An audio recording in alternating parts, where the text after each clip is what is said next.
Irmão, nós estamos finalizando sobre a regeneração, obra maravilhosa da graça de Deus, né? A graça salvadora, né? Que provém de Deus, do seu trono de graça, do seu trono de amor, de misericórdia, esses termos que são muito usados na Bíblia, né?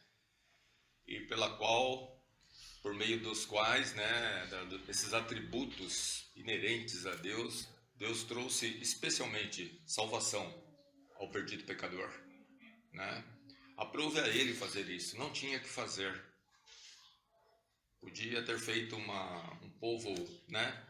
Como ele disse a Moisés algumas vezes, né? Saia do meu espólio, eu vou destruir eles de uma vez, acabar e vou fazer de você uma nova nação, um novo povo. Mas o propósito de Deus foi salvar o pecador. Uma vez um pregador falou uma coisa muito interessante, né? Não sabemos realmente, né, de todos os propósitos de Deus, mas se o homem não tivesse caído em pecado, nós não conheceríamos a tão grande graça de Deus e seu tão grande amor. Porque né, hoje fica evidente para nós o grande amor de Deus e a sua maravilhosa graça, irmão, na nossa salvação. Não é verdade? Então, aprove a Deus querer mostrar sua graça, né? Dar a conhecer sua graça, seu amor, por meio da salvação do pecador perdido. E isso tudo começa com a gloriosa regeneração espiritual, né? Passagens que nós já lemos, como aquela de João, né? Que fala de Jesus falando a Nicodemos que o homem tem que nascer de Deus. Mas como? Do Espírito de Deus, da palavra de Deus. Logo, de Deus. Não é do homem, né? Não é do homem. É providência de Deus. Providência de Deus. Deus operando o seu querer, o seu desejo, conforme o seu propósito, segundo o seu beneplácito, não o do homem. Tudo de Deus. O consentimento da vontade dele, atendendo a ele mesmo. Um desejo pessoal dele, sem razão do outro lado pela qual ele tinha a obrigação de fazer qualquer coisa. Ele não tinha. Por isso é por graça. Mas Deus quis fazer, né? De fato, irmão, nós damos glórias a Deus em tudo porque tudo que Deus faz é bom, primeiro. Ele é justo e santo em todos os seus caminhos, em todas as suas obras, ponto final, né? E demais, vale o que Paulo falou lá em Romanos, capítulo 9. Se Deus fez alguma coisa torta, alguém vai endireitar? Tudo bem que Deus não faz nada torto, esse é o ponto, né? Mas é uma colocação para que nós nos sujeitemos àquele que é o Senhor, o dominador, o todo-poderoso, aquele que não pode ser questionado, como Jó fez. Não pode. Nós temos que submeter. E em tudo, dar graças, não é? Sabendo que é soberana a vontade de Deus. Até nos problemas, nas dores, né? Tem aquele hino pelo Vale Escuro, né? Que fala que não há dor que seja sem divino fim, que a tua igreja possa entender assim, né? Quer dizer, não tem acaso, não tem uma questão. Na vida do crente, irmãos, especialmente na vida do crente, mas eu diria que é generalizado, porque Deus tem um propósito que envolve até as formigas. Assim eu creio, irmão. Você não precisa crer como eu, né? Mas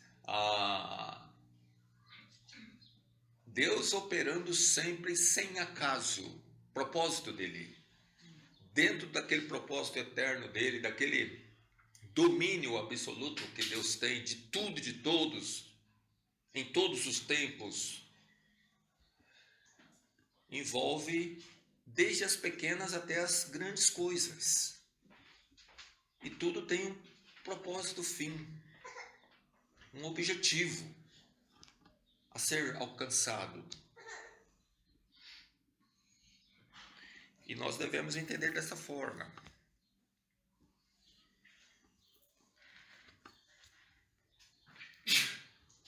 Nós já vimos, irmãos, que a regeneração, ela é mesmo de Deus, né?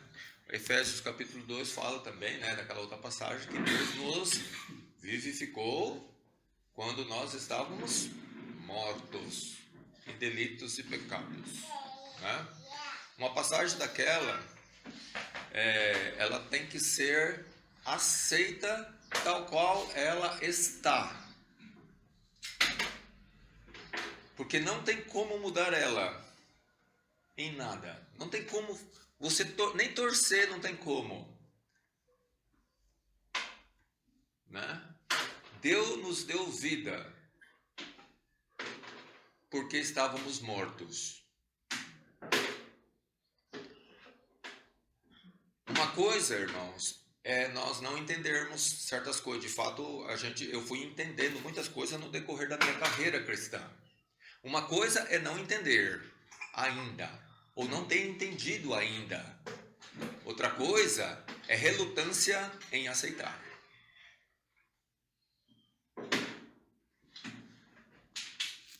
São coisas distintas. Mas assim o é porque assim a Bíblia ensina.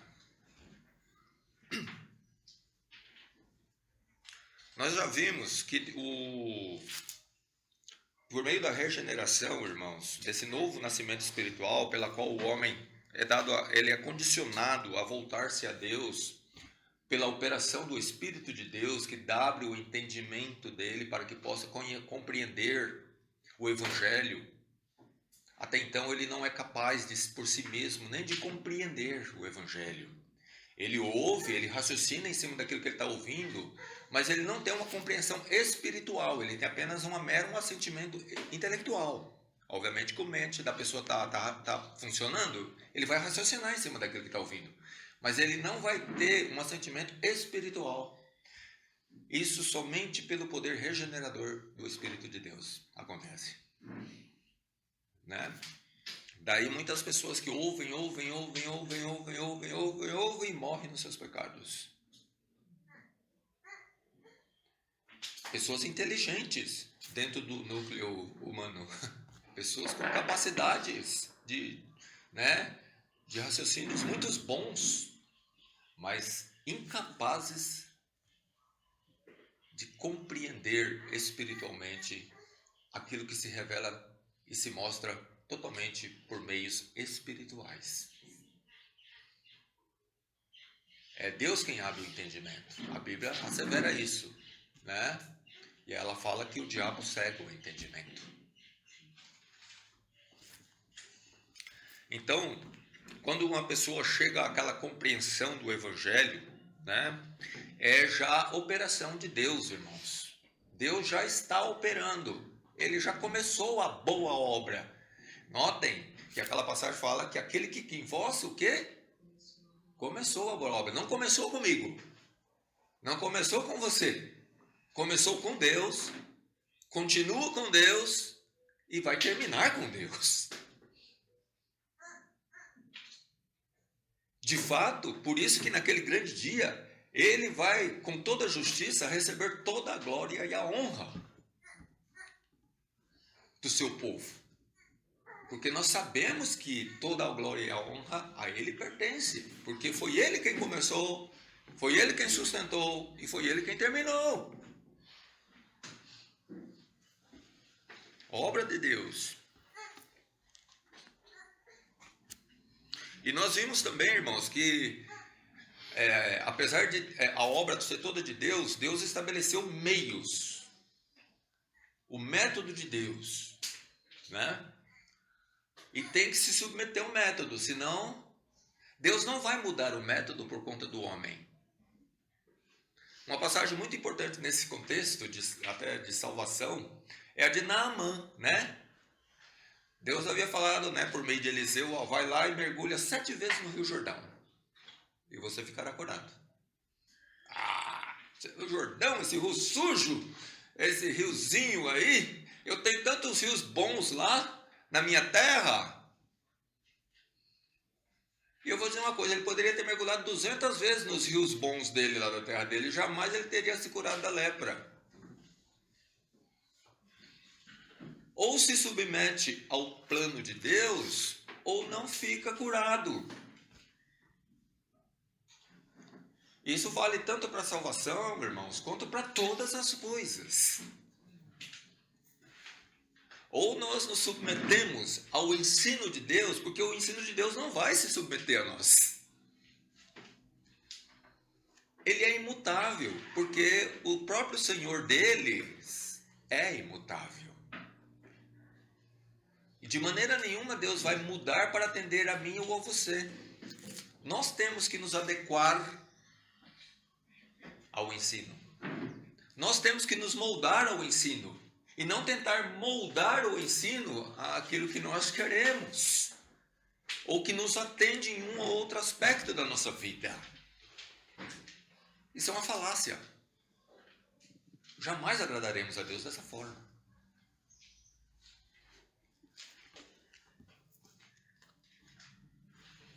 Aprove a Deus salvar o pecador, irmão, pela pregação. Nós falamos sobre isso. É o método de Deus. Né? Lá nós já lemos essa passagem, né? Mas quando Paulo e Silas, né, naquela passagem áurea, né, que levou eles até a prisão, né, a gente vê o propósito de Deus, né, irmão, operando, né? Ele foi castigado, foram açoitados, foi parar numa prisão, mas qual era o propósito? Deus não poderia ter poupado o seu? Poderia, não quis, não fez, até porque, irmãos, o sofrimento do cristão por conta do evangelho é uma glória, viu? Se você sofrer por conta do evangelho, você vai dar glórias a Deus? Eu queria ter ouvido um amém. Porque é uma glória, irmãos. Sofrer por conta de má conduta, como diz a palavra de Deus, aí não tem glória alguma. Você está sofrendo a pena do seu pecado. Mas se nós sofrermos algum tipo de dano, de perda por conta do evangelho, da nossa proximidade com Cristo, irmãos, erga a mão para o céu, porque Deus, aprove a Deus dar-lhe essa glória. Uma glória da qual não tem outra igual. Né? A glória de ser participante das aflições de nosso Senhor e Salvador Jesus Cristo. Isso para o cristão deve ser uma glória. E Paulo estava ali participando dessa glória, mas o propósito de Deus era a salvação do carcereiro. Não só dele, mas da sua família. Né?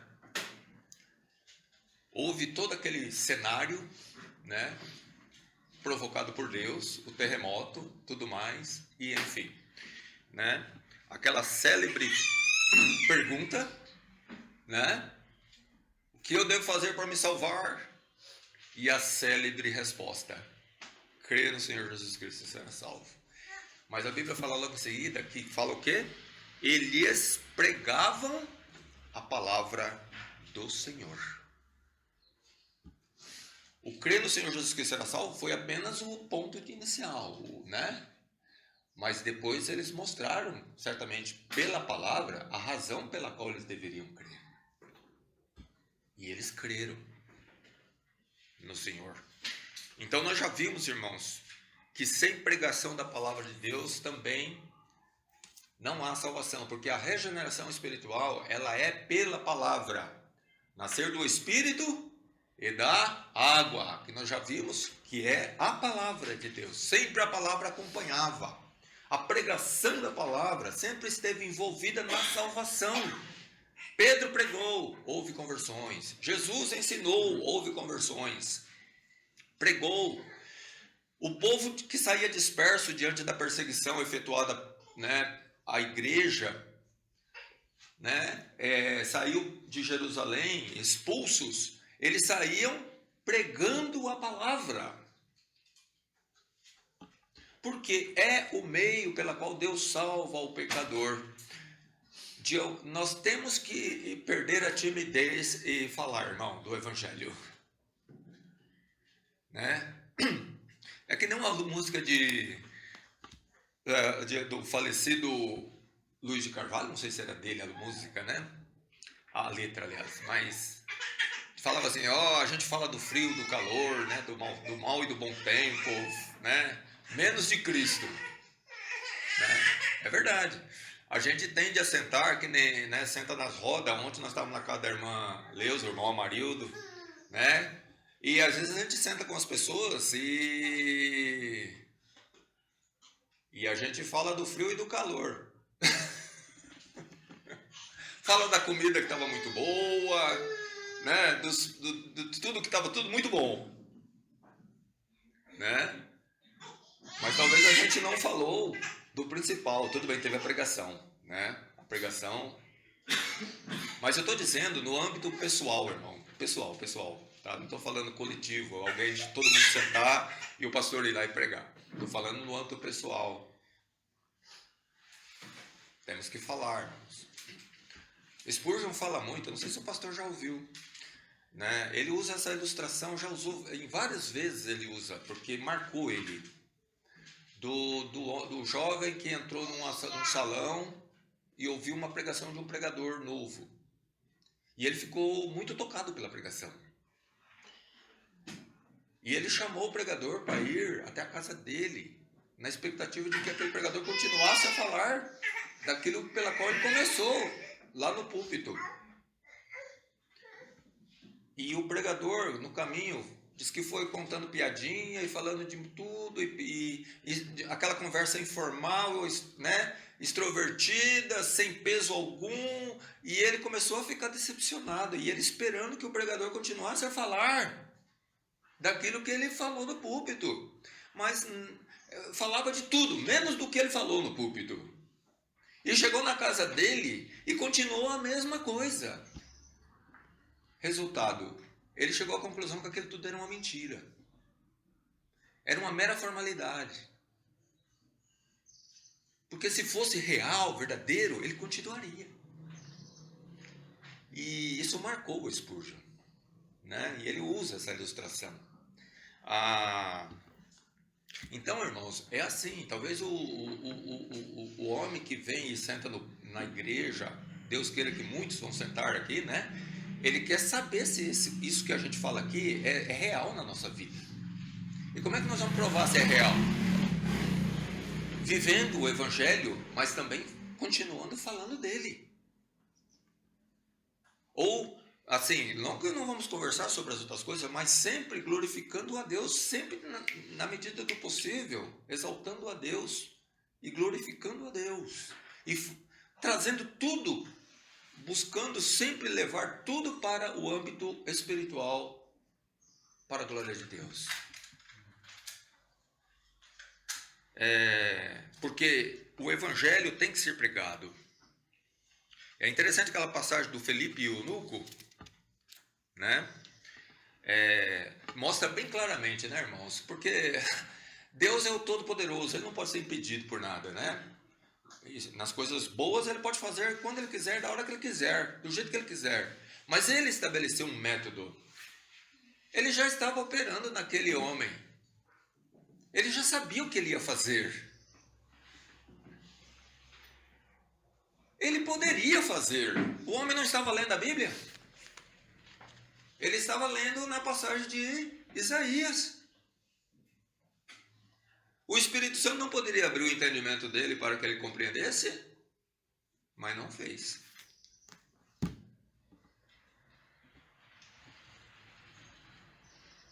Ele deslocou o Felipe do norte para o sul. Pediu para o Felipe, ajunta-te a este carro. E depois que o Felipe pregou para o eunuco, foi que o Espírito Santo abriu o entendimento dele e ele creu. A regeneração veio depois, irmãos. Entendeu? A regeneração veio assim, ela vem junto com a pregação do Evangelho, é isso que eu quero dizer. Tem que ter a pregação, meu irmão. Deus está operando, já estava operando nele. Até o próprio interesse daquele eunuco pela passagem, pela palavra, é a operação de Deus, irmãos. Porque o homem natural, ele não só não compreende as Escrituras, Mas como diz essa palavra de Deus, para ele parece o quê? Loucura. Em outra passagem, a Bíblia fala que eles acham estranho que nós não corremos com ele no mesmo desenfreamento de dissolução. Logo, o homem natural não tem interesse algum pela palavra de Deus. Então, o interesse daquele eunuco era já obra do Espírito de Deus na regeneração. Mas faltava alguma coisa dentro do plano salvífico de Deus. Faltava pregar, porque é o método de Deus. O Felipe pregou e a salvação aconteceu. Poderíamos dizer a mesma coisa de Cornélio. Deus se revelou a Cornélio em sonhos, certo? Cornélio era um homem temente, mas teve que buscar o Pedro. O Pedro teve que ir lá. O Pedro teve que pregar. E então o Espírito Santo desceu sobre eles. Deu para entender, irmãos? Sem pregação não tem salvação.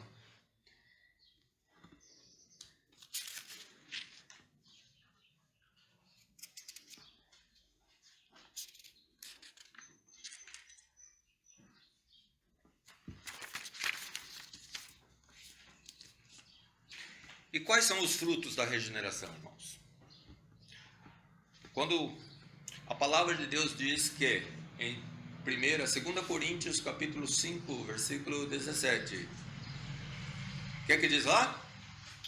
Se alguém sem nova criatura, as coisas velhas já passaram, e eis que tudo se fez novo. Muito bem. Pastor saiu muito bem nessa, hein? Salvou a congregação, ou melhor, a igreja, né? Não, a congregação também. A igreja de São Dominus tinha uma mania, né? Mania não é o termo adequado, né?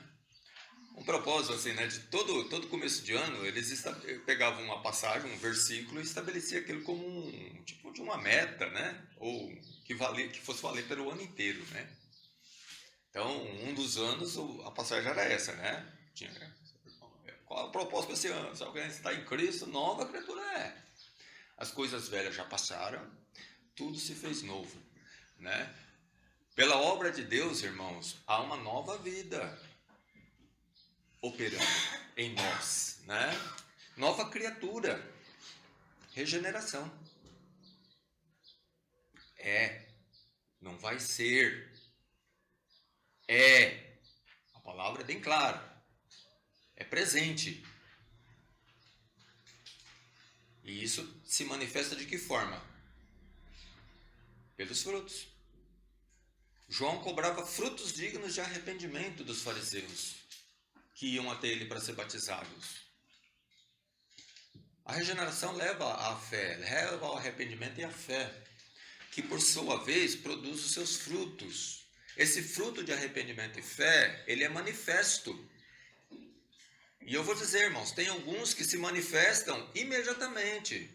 Eu entendo dessa forma, até pelos exemplos bíblicos. Mas é fato que outros vão se manifestando no decorrer da carreira cristã.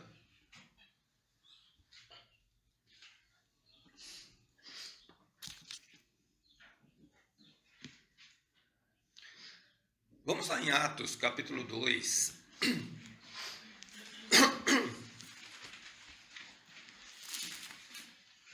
42 a 47, passagem muito conhecida. Alguém está cansado dessa passagem? Oi? Eu estava conversando, não sei com quem, pastor, esses dias. É impressionante, irmãos. A palavra de Deus é o único livro que você lê a mesma passagem centenas de vezes e nunca você cansa dela. Qualquer outro livro você lê uma vez. Eu leio o livro uma vez, irmão. Para mim, ler um livro 2 vezes é um problema. Eu tenho uma dificuldade tremenda até em começar. Mas não é assim com a palavra de Deus. Por quê, hein? Porque ela é viva, porque ela é a palavra de Deus, né? E de fato, o Espírito Santo faz com que ela não se torne maçante, com que ela não se torne tediosa. Ela é usada por Deus e está sempre viva nos nossos olhos, no nosso entendimento, né? Aguçando o nosso desejo por ela, né? E aí essa aqui é uma passagem como esta, né? Tem algumas passagens que a gente... Agora, irmãos, ó, abrindo um parênteses rapidamente. Não fique devoto de algumas passagens somente, tá? Mas da Bíblia toda, por favor. Porque o ímpio tem essa mania, né? Ele é fã do Salmo 23 e algumas outras, né? Eu posso todas as coisas naquele que me fortalece. Ainda com o entendimento errado ainda, né? Torto. Mas tem alguns crentes que tendem a buscar só esses pontinhos aí, né? Não, nós temos que pegar de Gênesis a Apocalipse. Toda a palavra de Deus é inspirada e toda ela é proveitosa, né? Então não é somente parte dela, mas toda ela. No versículo 42 diz assim: e perseveravam na doutrina dos apóstolos, e na comunhão, e no partir do pão, e nas orações. Em toda a alma havia temor, e muitas maravilhas se faziam pelos apóstolos. E todos os que criam estavam juntos e tinham tudo em comum, e vendiam suas propriedades, repartiam com todos, cada qual, segundo cada um havia de mister. E perseverando unânimes todos os dias no templo, e partindo o pão em casa, comiam juntos com alegria e singeleza de coração, louvando a Deus e caindo na graça de todo o povo. E todos os dias acrescentava o Senhor à igreja aqueles que haviam de salvar, né? Nota que a palavra acrescentava. Quem acrescentava? Era o Senhor, né? Obra de Deus, aquilo que a gente vem falando e que essa igreja prega e sempre pregará, creio eu, né? Mas irmãos, você vê frutos aqui. Esse povo acabou de converter pela pregação de quem? Pela pregação de Pedro, não foi? Né? E você vê, lógico, eu não sei, não sabemos, assim, não podemos precisar quanto tempo passou da pregação de Pedro para isto aqui, né? Mas uma coisa é certa, nós vemos aqui vários frutos que são da regeneração, frutos do novo nascimento, frutos da comunhão com Deus. Veja que eles perseveravam no ensino dos apóstolos. Ou seja, eles não é que só ouviam, eles atentavam, ouviam e praticavam. Esse perseverar na doutrina aqui é praticar o que ouviam. É perseverar naquilo pela qual eles foram ensinados pelos apóstolos. Então esse é um dos frutos. Não ser um mero ouvinte, mas um praticante, né? Também na comunhão, né? Comunhão, irmãos. Agora, isso tudo aqui, irmãos, não era algo imposto, era um prazer, né? Eu já rebati 200.000 pessoas na minha vida, né? Aquelas pessoas que chegam assim e falam, mas tá, a sua igreja não permite, né? Que você, né? Quando a pessoa faz uma proposta, isso no âmbito do trabalho, essas coisas, né? A pessoa, sua igreja não permite, né? Filho, realmente, a igreja não permite. Mas mesmo que ela permitisse, não é porque a igreja não permite que a gente não bebe, não fuma, não fala palavrão, não vai na obscenidade, etc, todo tipo de sorte de pecado. É porque somos nova criatura em Cristo. As coisas velhas já passaram. Nosso prazer agora não é mais no pecado, mas na santidade. Queremos ser agradáveis a Deus em tudo, não é? Então isso é fruto de uma mudança promovida por Deus e não de uma imposição da igreja. Ai daqueles que não fazem coisas porque a igreja não permite. Ele não sabe o que é o novo nascimento ainda. Ele não conhece. Ele não foi regenerado. Ele é um preso da igreja.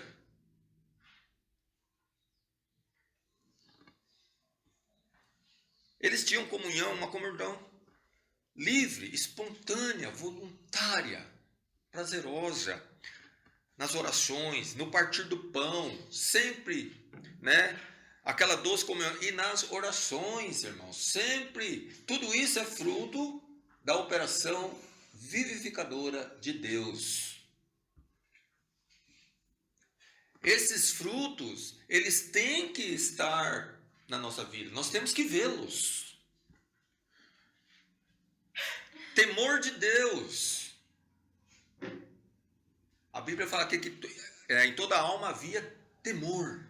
Temor do Senhor.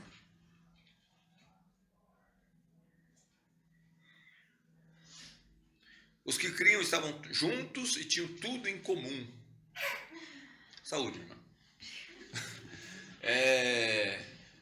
Eu sempre achava, irmão, eu sou meio, né? Mas eu nunca entendi aqueles crentes que quando termina o culto sai que nem um desesperado para casa. Desculpa se você é assim, tá? Uma vez eu até falei para um irmão, irmão, eu preciso ir na sua casa. Porque deve ter alguma coisa lá muito importante que eu não, né? Muito importante, muito boa mesmo, assim, que eu desconheço completamente, porque o irmão sai que nem um doido para ir para casa. Porque para mim a coisa boa está aqui, mas se o irmão sair, né, então eu preciso ir lá. Você vai me mostrar o que ele tem lá. Porque, irmãos, não tem lógica cristã nenhuma nisso. Tudo bem, às vezes tem as necessidades, eu não estou falando disso, tá? Tem alguém que você deixou meio enfermo em casa, tem uma necessidade. Mas se não há nada, irmãos, por que razão a pessoa está louca para ir embora? Sabe que parece que isso aqui não é realidade na vida da pessoa. A doce comunhão parece que não existe. O prazer de estar juntos. E olha que aqui era todos os dias, né? No nosso caso é alguns dias na semana e por pouco tempo. Aqui fala todos os dias e ainda não menciona a quantidade de horas. Provavelmente era muito mais do que nós ficamos. No caso aqui do domingo ainda nós ficamos o dia inteiro, né? Para mim, irmão, isso deve perpetuar, viu, pastor? É minha opinião, tá? Mesmo quando nós tivermos nosso templo, nossas casas, tudo, eu não quero ir para casa. A Ana que vá para casa. Não vou perdoar nada, né? Sério. Essa doce comunhão, irmão, é fruto da regeneração, do prazer, irmãos. Esses prazeres, irmãos, eles não são da carne, por isso que eu estou dizendo, eles são do Espírito. Uma pessoa que não tem o Espírito de Cristo, não tem essas coisas, não tem esses prazeres.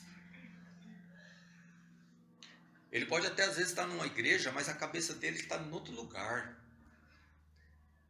Porque o tesouro dele não é o reino de Deus, não é os irmãos, não é Deus, não é a palavra de Deus, é as outras coisas. Não tem. Isso é fruto do Espírito, é fruto da regeneração. Né? Esse cuidado com os seus servos, com os nossos irmãos, né? Com os irmãos, né? Que eles vendiam, porque eles tinham a preocupação com as necessidades do seu irmão. Não cerrava as entranhas, como diz a palavra, né? Spurgeon também fez uma pregação de uma vez, né, irmão? Eu fico ouvindo muito nessas pregações quando eu estou no carro, quando eu estou indo para o trabalho, quando eu volto do trabalho, né? Mas ele falou uma verdade lá, por causa dele, né, lá em Londres, né, que ele tinha por certo que se quisesse achar as pessoas mais miseráveis, mais mesquinhas, mais mão fechada que existia em Londres, provavelmente tinha que procurar dentro do templo dele.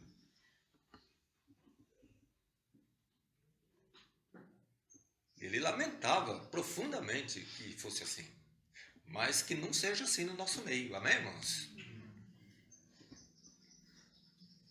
louvando a Deus, perseveravam unânime todos os dias no templo, no partir do pão em casa, comiam junto com singeleza e alegria de coração. Olha, irmãos, olha aqui, ó, alegria e singeleza de coração.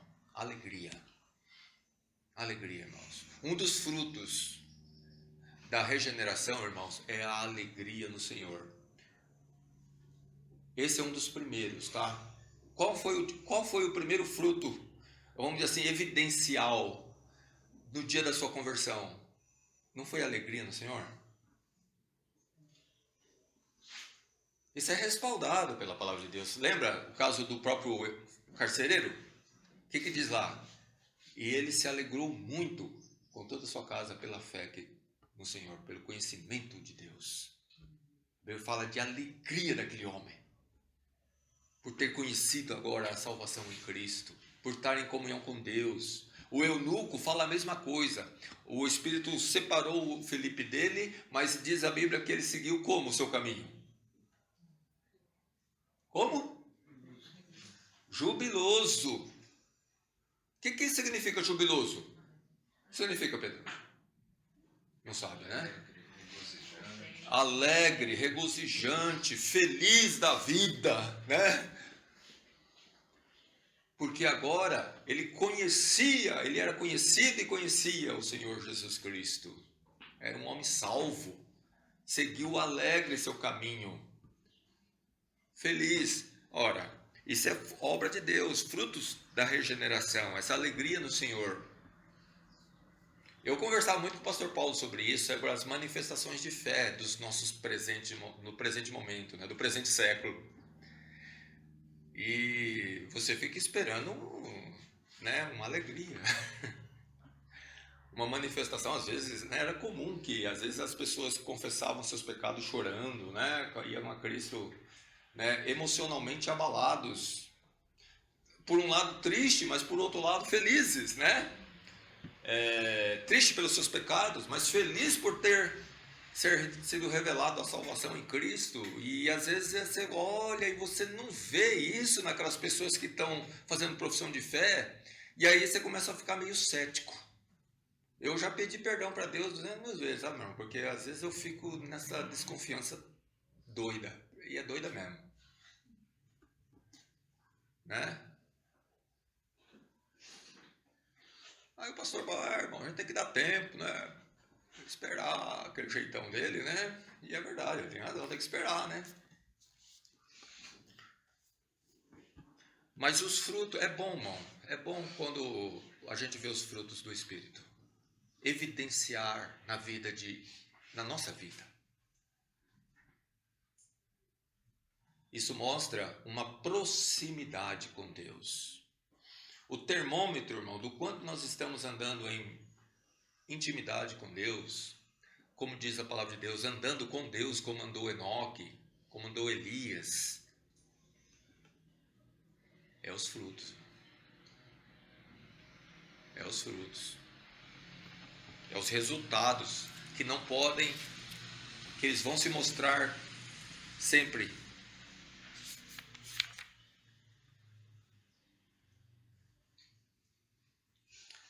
Outro fruto da regeneração, irmãos, eu coloquei aqui ainda o exemplo de Zaqueu. Esse é nobre, né?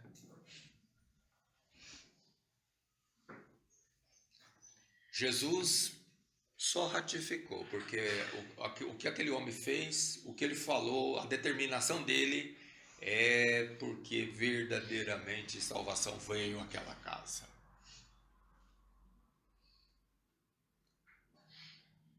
Ele não fez mais conta, irmão, daquilo que verdadeiramente é uma das maiores prisões de todo homem: o dinheiro. Tutu. E eu vou dizer uma coisa: um homem que pegou seus bens, não sabemos quanto que ele tinha, mas sabemos que ele não era pobre, não. E logo de cara ele falou: eu vou partir no meio e metade eu vou dar. E se alguém chegar e falar assim, ó, você me defraudou aqui, eu restituo quadruplicado.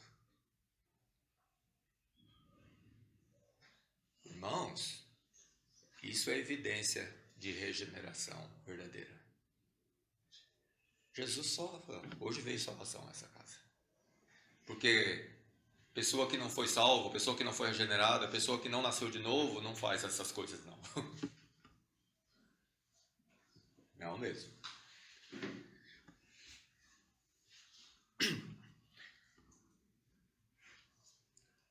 E outra, irmãos, que eu coloquei aqui, a última, é consagração. Há um processo, dentro desse processo todo, irmãos, que nós estamos vendo aqui, tudo isso, na verdade, já começa a fazer parte, o ato de Zaqueu, né? Especialmente de Zaqueu, mostra aquilo que vai ser um processo, que também é fruto da regeneração, começa na regeneração, na verdade, mas que se estende e vai avançando, se tornando cada vez mais evidente, mais perfeito, mais completo. Esse processo é o quê? Santificação. Abster-se de todo o pecado. Abster-se de tudo o que contraria a santidade e a justiça divina. Por isso que a Bíblia, né, a Efésios fala, pelo que deixai, né, revestir-se do novo homem, né, que segundo Deus é criado em verdadeira justiça e santidade, despoje do velho homem, que se corrompe pelo pecado cada vez mais, e ele não vai ser diferente jamais. E aí depois ele vem na parte prática, né, foi falado sobre esses dias sobre isso. Deixai a mentira, falar somente a verdade com o seu próximo, né? E assim vai. Se você for pegar a Bíblia, mano, você vai ver que é sempre assim. Esse processo, ele tem que acontecer. E quanto mais ele vai passando o tempo, tem que ser mais evidente. No começo, talvez o percentual seja negativo, né? Até seja mais pecado que justiça. Mas é fato que vai inverter isso aí. E vai inverter drasticamente. Não continuaremos no pecado.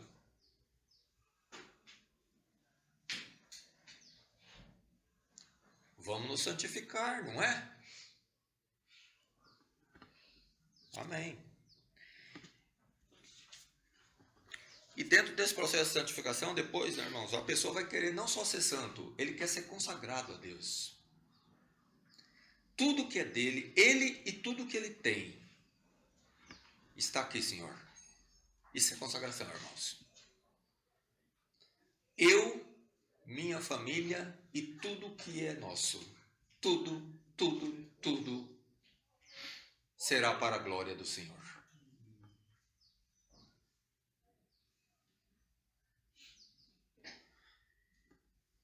Paulo falou em 1 Coríntios 10, 31. Portanto, quer comais, quer bebais, ou façais qualquer outra coisa, fazei tudo para a glória de Deus. Isso é consagração. Desde as coisas elementares, triviais do dia a dia, até aquelas maiores, tudo para a glória de Deus.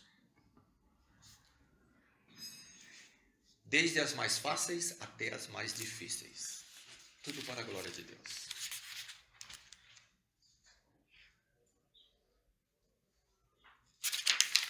E lá em 1 Coríntios 6, 19 e 20, ele diz: portanto, foste comprado por bom preço. Glorificai, pois, a Deus no vosso corpo e no vosso espírito, os quais pertencem a Deus.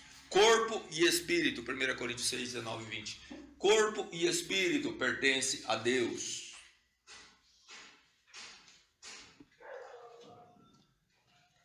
Então começa, primeiro, o meu ser, o meu corpo, o meu espírito, a minha pessoa, porque corpo e espírito está falando da pessoa, inteiro. Em algumas passagens fala corpo, alma e espírito, né? Pertence a Deus.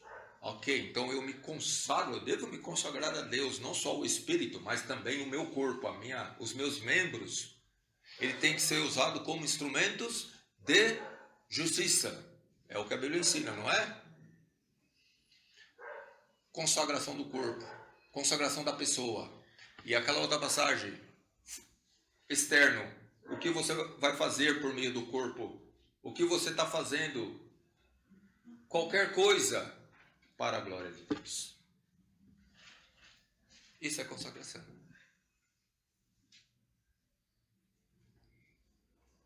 Isso é consagração. E isso, irmãos, só é possível para pessoas regeneradas. E isso é impossível de não acontecer para pessoas que não são regeneradas, no sentido de não acontecer em hipótese alguma, em nenhuma proporção. Eu sei que vai ter que, proporcionalmente vai ter diferença de um para outro. Uns mais, outros menos, infelizmente.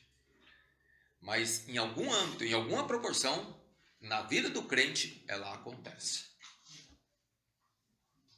Porque não pode deixar de acontecer. É impossível que não aconteça. O Espírito está dentro de nós, irmãos. Ele opera. Ele opera.